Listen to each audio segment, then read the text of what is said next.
Hello, I am Dr. Mahima Nayyar, faculty in the International Family Studies program. Today I am going to look at this module on child sexual abuse. In this module, we will first start with the objectives. The objectives of this module include the nature of child sexual abuse. So, we have to gain an understanding of what is child sexual abuse, the extent and types of child sexual abuse that occur. In addition to that, we will also look at the interventions related to child sexual abuse. So, the outline of this presentation would be, we will first look at the different forms of abuse that exist. Child sexual abuse is only one form of abuse. There are many ways in children are abused, in which children get abused. So, we will first briefly look at all these forms of abuse. Then we will look at a theoretical framework related to child abuse, look at the definitions and statistics related to child sexual abuse, the impact of child sexual abuse, the interventions, and then how do we move towards the child protection system. Now, we will look at the different forms of abuse that exist. One of the most common forms of abuse that occurs is physical abuse. Physical abuse can include torture, hitting children, slapping children, shaking, burning. All these forms constitute physical abuse of children. Child sexual abuse consists of sexual use or by adults of children, that is any kind of sexual activity done by adults on children for their own gratification. Child sexual abuse can include different forms, which we will discuss more in detail later. Child neglect is also another form of abuse, wherein parents fail to provide adequate amount of stimulation, food, care for the child. Sometimes neglect can be intentional, sometimes it is unintentional, but this is also a form of abuse. Emotional neglect is one part of child neglect, wherein the child's emotional needs are not taken care of. So, the caregiver is not available, or the child is regularly exposed to hostile comments, derogatory remarks, all their efforts are always insulted. That forms a part of emotional neglect. Failure to thrive is another form of abuse, where children are not able to live up to their genetic potential. This could again happen because they are not given adequate nutrition, adequate stimulation, and this can also be intentional or unintentional on the part of parents or caregivers. Another form of abuse is Munchausen by proxy syndrome. Now, this is usually a psychiatric disorder in parents, where they work to keep the child unwell or sick, which increases their contact with the medical systems. So, they are always in touch with the hospitals and doctors, and often children are taken for unnecessary testing, and unnecessary reports, medical reports are generated because they are forever in contact with the hospitals. Another form of abuse which is common in India is child marriage. So, when children are married before the legal age, this constitutes as a form of abuse. Child labor is another form of abuse, where children are forced to work and their health and educational needs are not looked after. Female infanticide, where female children are not looked after or female children are killed at birth or later by neglect, by physical abuse, constitute another form of abuse. Female genital mutilation is one form of abuse, where the clitoris is removed from the female child, therefore having an impact on their sexuality.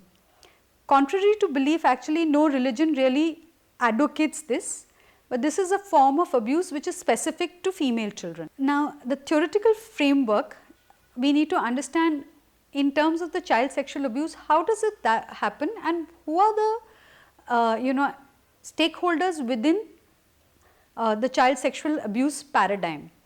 Now, the theoretical framework includes child, family, community and society.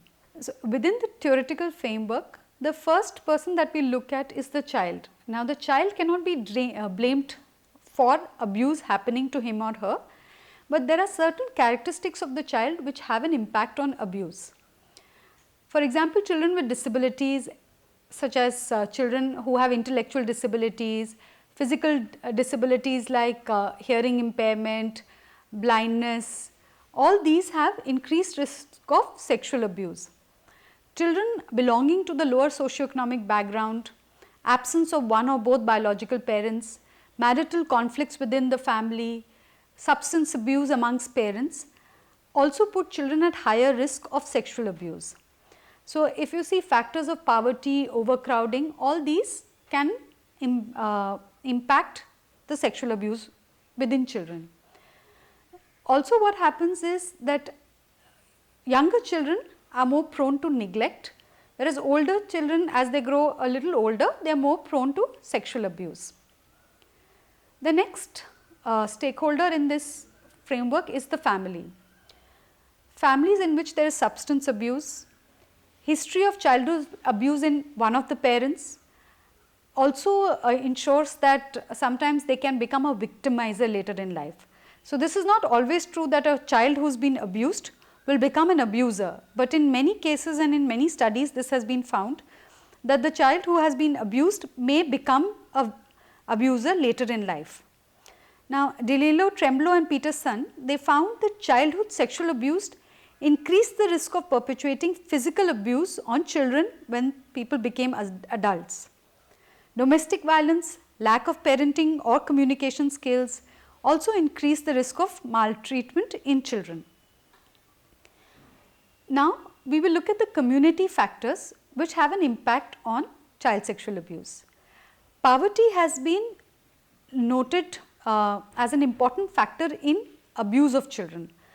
So, a lot of issues related to neglect happen more in terms of when families come from a lower socioeconomic background, and it becomes a strong predictor of substantiated child maltreatment. The other studies have shown that abusive mothers reported fewer friends in their social support networks, less contact with friends, lower ratings of quality support received from friends. Now, what that is saying is that in a particular community which is not very supportive to the mother and the mother may feel isolated, there is a higher risk of her being an abusive mother, or it could be an abusive parent. Violence, unemployment are other community level variables that have been found to be associated with overall child maltreatment. Why we need to understand these networks is that abuse of children is not an individual factor. We have a lot of systemic factors which also make a difference. Now, the ecological theories have looked at society and have mentioned certain factors which have an influence on child abuse. They say that narrow legal definitions of child maltreatment can also increase the risk, which means that if we do not recognize many factors as child abuse, there is a higher risk of children getting abused. Social acceptance of violence, which is evidenced by video games, television, music lyrics, violence as a generic form is more acceptable in society, that tends to increase the risk of child abuse.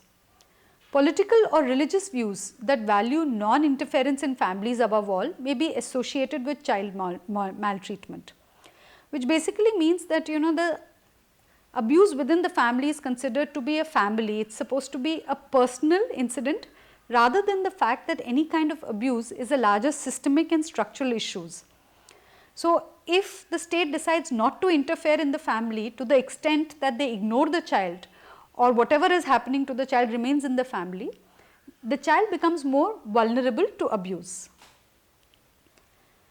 Now, we will come specifically to the issue of child sexual abuse and try and understand how child sexual abuse is defined. Now, the World Health Organization gave a definition in 2014 as well, which defined CSA as the involvement of a child in sexual activity that he or she does not fully comprehend and is unable to give informed consent to, or for which the child is not developmentally prepared, or else that violate the laws or social taboos of society. So, this definition includes multiple aspects. There is aspect of the law and the social taboos. So, suppose people say that the child has given consent, but what is a consent given by a child who is below the legal age? It becomes a question mark. So, they say that there is no informed consent by a minor. Therefore, any kind of sexual activity with a minor will constitute child sexual abuse. There are many different kinds of child sexual abuse. This can include activities related to intercourse, oral genital contact, fondling of genitals, exposing children to sexual material, exhibitionism, taking pornographic pictures of children. All these constitute as child sexual abuse. Now, we will look at certain statistics related to child sexual abuse. 33,098 cases of sexual abuse in children were reported in the nation during the year 2011, which as compared to 2010, there was an increase of 24% in the statistics. Now, this can be looked at in two ways: either the number of sexual abuse cases have gone up, or that more cases are being reported. A total of 7,112 cases of child rape were reported during 2011 as compared to 5,484 in 2010, depicting a growth by 29.7%. It is also estimated by the government that 40% of India's children are susceptible to threats like being homeless, trafficking, drug abuse, forced labor and crime. This was found by the Human Rights Watch in 2013. There has been a study conducted by the Ministry of Women and Child Development, which was conducted in 2007. This is an important study because it was conducted in 13 states. Some of the findings of this study included that 21% of the participants were exposed to extreme forms of sexual abuse, 57.3% were boys and 42.7% were girls, and about 40% were within the age group of 5 to 12 years of age. These findings are also important because a lot of times sexual abuse of boys is ignored. We focus on the sexual abuse of girls, but the statistics also show that boys are facing even higher number, there are higher number of cases amongst boys of sexual abuse. And that becomes a problem because boys find it harder to report abuse than girls, since there is a mindset to only see sexual abuse as being focused on the girl child. Now, in this study, about half of the participants were exposed to other forms of sexual abuse as well. 38.5% children reported that friends or classmates forced them to fondle or touch private parts. 24% reported abuse by their uncles or neighbors, while 11% by their cousins, 6.7% by brothers or sisters, and around 5% by their employers. Again, this study by the ministry brings out an important part, that most of the time children are being abused by people who are known to them. So, it is not some random stranger who has come in and abused them, it is a person whom they trust, who they have faith in, who has become the abusive person. 76.8 children did not report that they had been abused to anyone. This also occurs because when somebody close to them is abusing them, they may not even realize that this constitute or is defined as sexual abuse. Younger children may see this as a extension of affection. Now, out of those who reported the matter, 8.5% shared the incident with their parents, 6.6% with their brothers or sisters. There were only 7% children who shared the incidents with others, and only around 1.1% reported the matter to the police. So, if you look at the numbers, the amount of abuse occurring and the reported abuse to the police is actually only 1.1%. So, this becomes very important to understand also because what is happening to the children? Do they even realize that they are being abused? What are the levels of awareness? Now, we need to understand what happens to children who are being sexually abused. That is, what is the impact of abuse? We will look at the impact of abuse under three main headings: the social consequences, the psychological and mental health problems, and the sexuality related problems that occur. Now, when we look at social consequences, we find that children who have been abused tend to become very agitated, or the behavior that they show can be very aggressive, running away, getting isolated. All these are factors which have an impact because the child is being abused. So, any sudden changes in the child's behavior could be because the child is being sexually abused. Now, some of the main factors in terms of impact of abuse happens in the psychological and the mental health status of the child. One of the main things which has been noted is the post-traumatic stress disorder, which is also called as PTSD. Now, in PTSD, what happens is that there is a reoccurrence, or the child relives the traumatic event, can also avoid any of the cues related to the traumatic event, or shows a lot of agitated behavior. Now, any impact of child sexual abuse can last for longer periods of time as well. So, they tend to get traumatized and repeat certain behavior. Now, again, in terms of getting isolated or withdrawn because children are being abused, the other issue is they can act out, like they can become very aggressive in terms of reacting to people, and any kind of conversation that happens, they could react to any small thing. It is not because of the current situation, but it is because of acting out behavior. The third issue which comes about is sexuality related problems. Now, there are two kinds of things which happen in the sexual issues. One, that the child might become overly sexual and there might be promiscuous behavior. So, you see that adults who are promiscuous or have multiple partners have often been abused in childhood. So, there is no direct causal link, or no studies have revealed that yes, this is it. So, any child who is being abused will show a particular behavior, but these studies basically show that there is a likelihood of increase in a certain kind of behavior. So, promiscuous behavior in adulthood is usually related to child sexual abuse during childhood. The other part of child sexual abuse relates to sexual desire and the kind of motivation people have.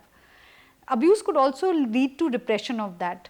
So, especially in females, there has been a fact that a lot of women who have been abused as children show lesser sexual desire, and they can be unwilling to get into sexual relationships in the future because of a traumatic experience in the past. Now, understanding this impact of PTSD and all the consequences of abuse becomes important, because often we feel that, especially when we go to the legal system, people tend to feel, oh, they are children and they will soon forget the abuse. In fact, having worked in the area of child sexual abuse and having worked with the police, often when we went to the police stations, we were told by the police, why do you want to work with the child? Why are you trying to reenact the abuse? Because if you ask the child about abuse, they are likely to get disturbed. If you do not ask them anything, they will forget about abuse, because the understanding of abuse is missing. What the police system, legal system and a lot of adults in the lives of children do not realize it, that children do not forget sexual abuse like that. Even very young children at the age of 3, 4, when they have been abused, carry that trauma within their bodies, and that is reflected in their relationships in the future in their adult life. So, understanding impact of abuse becomes very important. We have looked at the impact of child sexual abuse. We looked at the social consequences, psychological and mental health issues, the sexuality related issues. Now, it is important for you to go back to the reading material, which covers many more studies, and all these impacts are covered much more in detail. So, for you to understand the holistic picture, it is important to go through the text as well. Moving on from the impact, the next section deals with interventions. Now, there are various kinds of interventions. So, within the interventions, there is preventive, promotive and legal interventions, and within the legal intervention, what we are going to look at is the Protection of Children Against Sexual Offences Act, which was introduced in 2012. Within the preventive interventions, what is important is educating children and parents about this act of child sexual abuse. As I mentioned previously, often young children do not understand what is this sexual abuse. Many organizations within India also train children in terms of good touch, bad touch. Now, this also becomes important when children have disabilities and they have, they may have difficulties in communication. So, explaining to children that what constitute a good touch, where all people apart from their parents can touch them, what are the areas of their bodies which nobody should touch. This, children need to be aware of it very simple manner. The other thing is the importance of educating and making parents aware leads back to our culture. A lot of times we encourage children, when we meet new people, we encourage our children to say, okay, go hug somebody, go and give them a kiss if they are younger children. Now, something simple like this means that children do not understand that what are the boundaries, where should they say no. So, it is important for everybody to respect whether the child is comfortable doing certain things or not. So, these kind of boundary issues need to be incorporated within children and also parents. So, preventive and promotive activities at the level of families, at the level of schools, within teachers become very important. Also, media has played an important role in bringing out these issues. So, interventions and awareness at this point become important. Now, one of the major acts which was introduced in 2012 was POCSO. Before POCSO, we did not have any particular act which was looking at child sexual abuse. Most of the instances were taken under the act of Article 377, which only dealt with a particular behavior, and therefore many kinds of sexual abuse was ignored or could not be taken under legal intervention. Let us look at some of the main components of POCSO. This act was enacted to protect children from offences of sexual assault, sexual harassment, pornography, to provide a child-friendly system for the trial of these offences. This act has enlarged the scope of what constitutes child sexual abuse. So, only penetrative sex or rape is not child sexual abuse, but many kinds of harassment, exposure to pornography, exhibitionism, photographing children in certain positions come under as offence against children. This act defines a child as any person below the age of 18 years, and the best interest of child is considered to be very important at each stage of the act. It defines different forms of sexual abuse, like I mentioned before, which includes penetrative, non-penetrative assault as well as sexual harassment and pornography.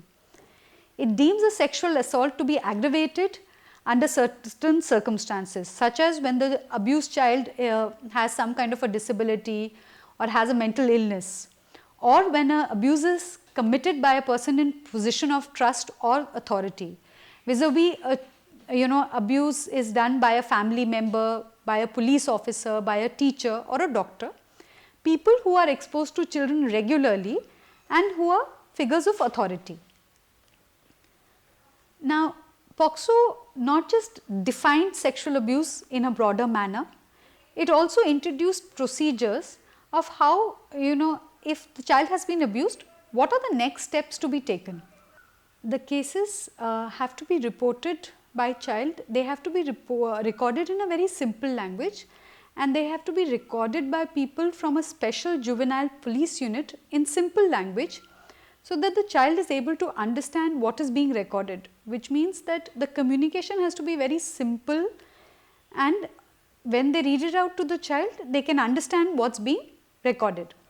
The child has to be accompanied by a parent, guardian or any other person whom the child trusts or has confidence in during procedures involving medical examination.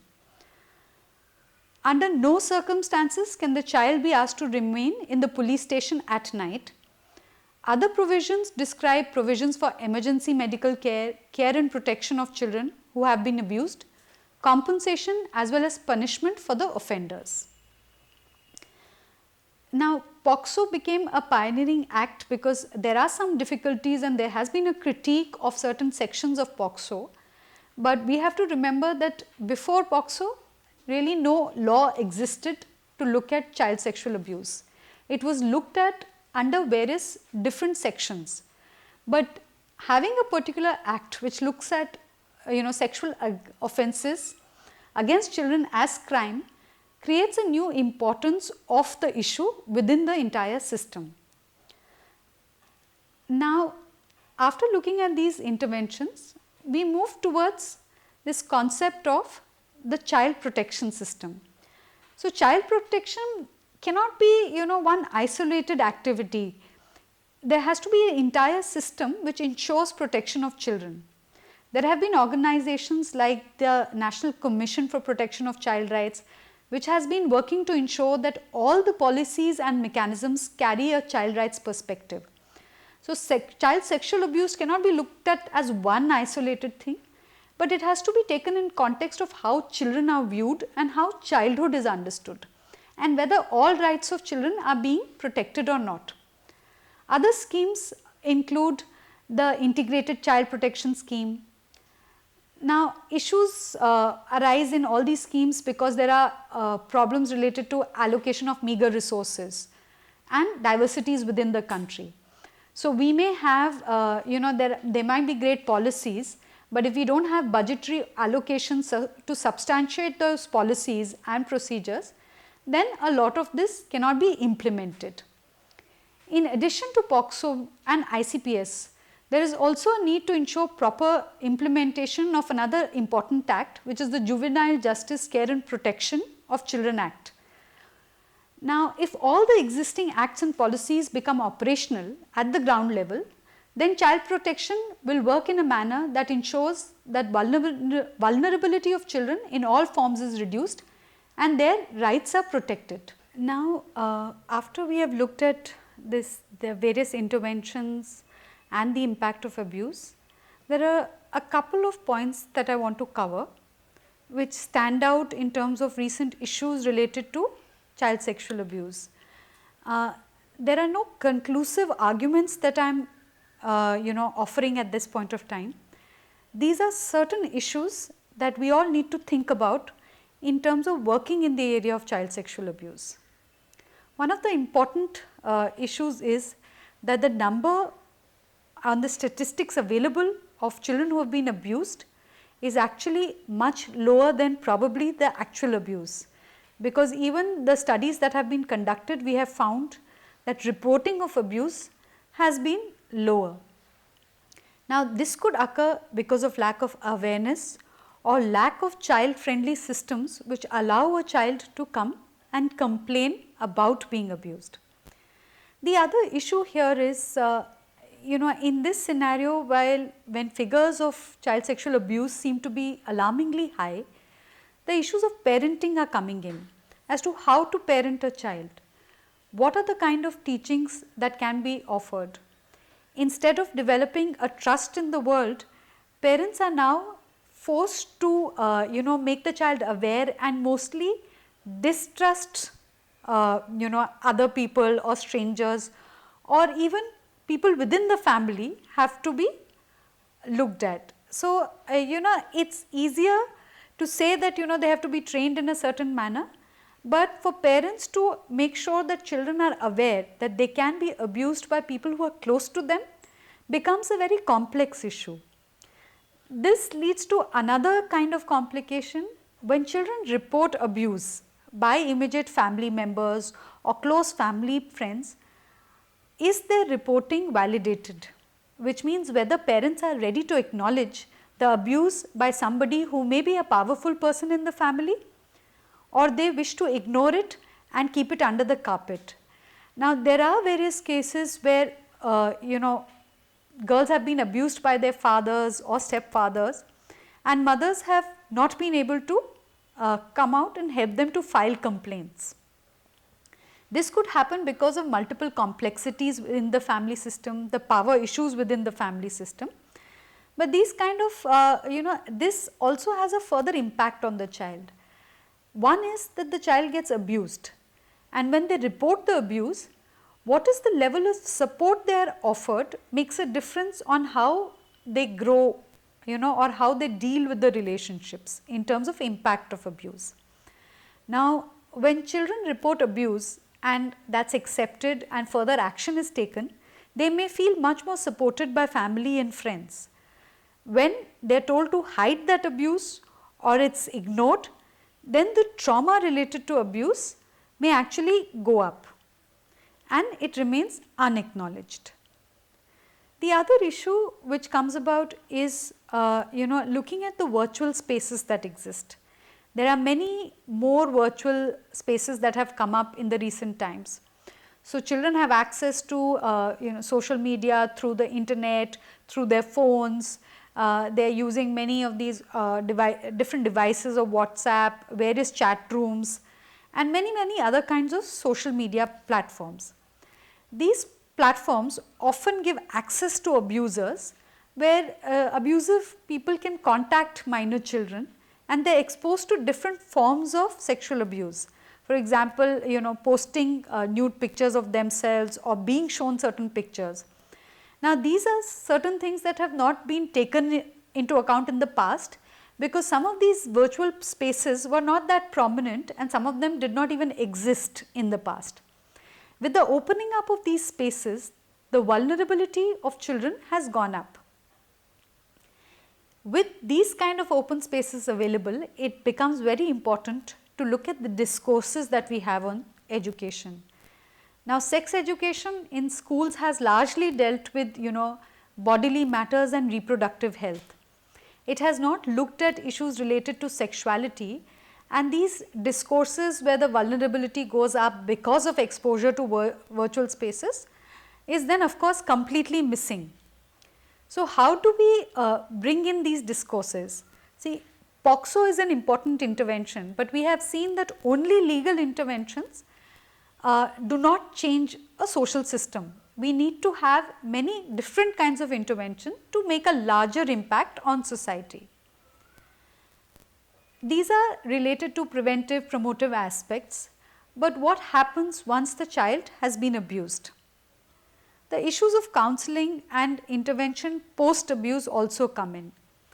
The services that are available to us post abuse are also very minimal.